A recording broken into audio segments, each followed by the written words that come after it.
Na mtazamaji bwana, moja kati ya story ambazo zimemeke headline huko mtandaoni bwana ni kuhusiana na Kiredio.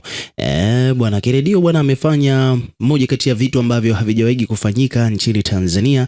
Bwana, hii ni live stream. Unajua kabisa kwamba hapa Bongo bwana hakunaga mtu ambaye ameshawahi kufanya live stream tokea nchi ianze. Tunaweza kusema hivyo, yani hakuna celebrity ambaye ameshawahi kufanya live stream kwenye social media platform zake, lakini Kiredio bwana kwa mara ya kwanza kabisa akiwa kama A-list celebrity ameruka live. Ukiachana hao akina Buzi na watu wengine, lakini Kiredio pia amekuwa ni miongoni mwa watu ambao ni maarufu mno kufanya jambo hilo.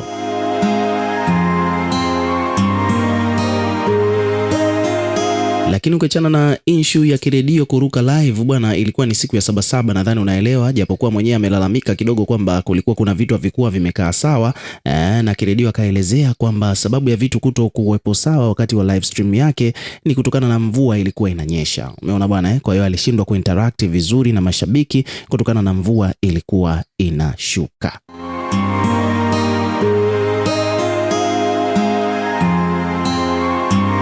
Lakini kwenye upande wa views, views ambao walikuwa wanaangalia ni takriban watu walikuwa wanafika mpaka 2000, zaidi ya watu 2000 walikuwa wanamwangalia Kiredio live wakati anafanya hiyo streaming akiwa yuko maeneo ya Sabasaba, jambo ambalo kiukweli tunaweza kuzungumza kiuwazi kabisa kwamba ni moja kati ya vitu ambavyo vimemeke headline huko mitandaoni, lakini pia vile vile imeonyesha jinsi gani ambavyo Kiredio yuko na potential kubwa, yuko na ushawishi, yuko na influence katika jamii na katika mitandao ya kijamii hapa Tanzania.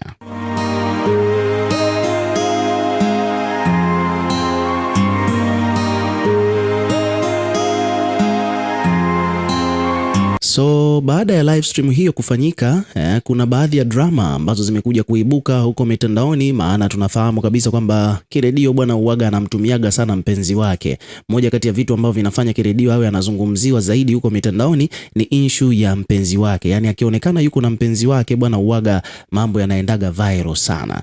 Umeona bwana Sasa this time around bwana tunaona kwamba Kiredio bwana hakuwa na mpenzi wake kwenye live stream ile mwanzo mpaka mwisho, jambo ambalo limewafanya watu wengi sana wajiulize kwamba bwana ni nini hasa kimepelekea Kiredio bwana asionekane akiwa yuko na mpenzi wake.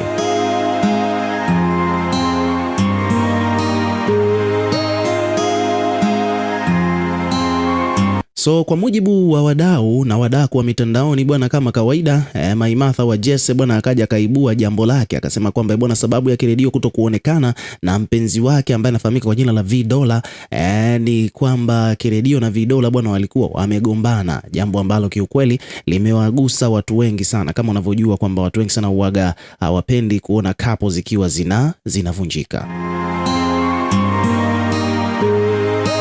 Comment zilikuwa ni nyingi, japokuwa hii sio kwamba eti ni mara ya kwanza jambo hili kutokea, ni kama mara ya pili au ya tatu hivi kusambaa hizo rumors za kwamba Kiredio na hizi rumors za Kiredio na mpenzi wake V-Dollar kuachana, sio mara ya kwanza, lakini ndio hivyo tena ilivyoonekana vile watu wakajua kwamba oho tena mambo yamesha kuwa chembwele for another time.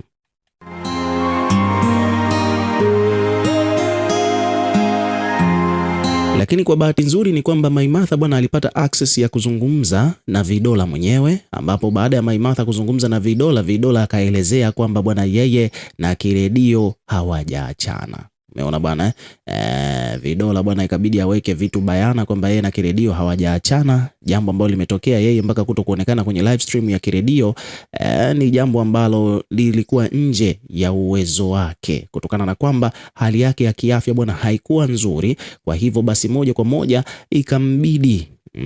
ilimbidi V-Dollar yeye awe nyuma ya kamera.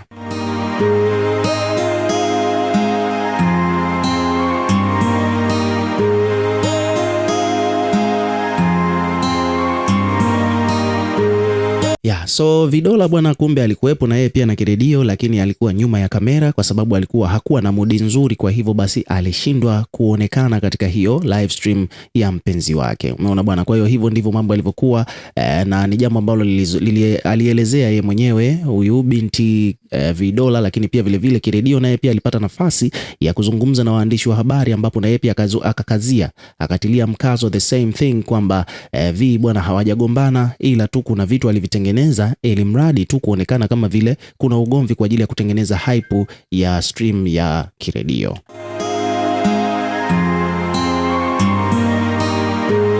Bwana, wichi ni kitu cha kawaida kabisa. Tunafahamu kwamba ma celebrity wengi sana, ili mradi tu mambo yao yaweze kwenda bwana, wanapenda sana kufanya hivyo vitu vya kiki. Yani ili jambo lako liweze kwenda bwana, lazima ushtue watu, lazima uje na tukio fulani, ili mradi watu wakupe attention. Ukishapata attention, una introduce jambo lako, linaenda kiurahisi zaidi, na hicho ndicho ambacho amekifanya Kiredio na mpenzi wake Vidola.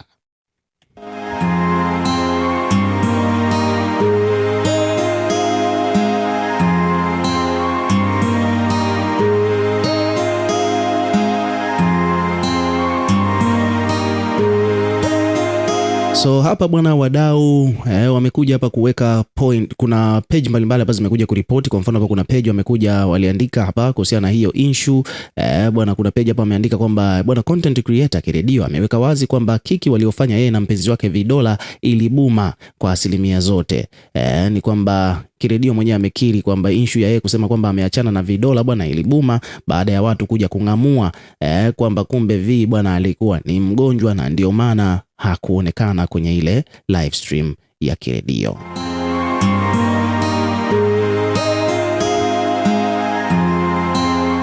Lakini pia vile vile baada ya Kiredio kuzungumza hayo mambo, kumekuwepo hapa na comments. Wadau hapa wamekuja wameweka maoni yao. Kwa mfano hapa kuna mtu hapa ameandika kwamba bwana aka kanapenda sana kuhojiwa. Kuna mwingine sasa kwamba kumbe akili za wabongo bwana ukizitumia vizuri unapiga hela Kuna mtu amekuja kuandika hivyo kwamba wabongo wanapenda sana drama, makikikiki, ukitumia vizuri akili zao bwana unaweza kupiga pesa. Kuna mwingine hapa amesema kwamba bwana hizo kiki za kuachana tumeshazizoea, lazima zibume.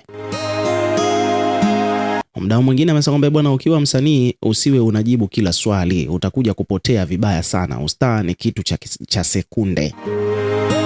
Kuna mdau hapa amekuja amedai kwamba kitendo cha Kiredio kuwapa watu awareness kwamba uwaga anafanya kiki ili mambo yake yaweze kwenda ni jambo ambalo amelifanya linaweza likaja likamgharimu, likamkosti huko baadaye, kwa sababu hata kama akija tena akitengeneza tukio lingine, obviously wadau watakuwa wanajua kwamba okay, huyu jamaa ni mtu wa kiki, watalipuuzia kwa haraka sana. Hata kama akitumia gharama kubwa kutengeneza kiki, mwisho wa siku bwana watu watakuwa wameshajua kwamba uwaga hata akifanyaga interview uwaga anawekaga vitu bayana kwamba yeye ni mtu wa makiki, kwa hiyo ni rahisi sana kumpuuzia.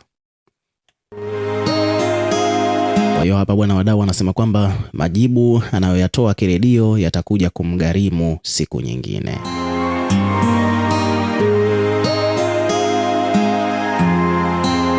So hivyo ndivyo mambo yalivyo bwana. Ukiwa kama mdau, na wewe pia tuwekee maoni yako kwenye comment section hapo chini, tutakuwa tukisoma na kureplay kila comment, na pia subscribe kwa ajili ya kupata update zaidi.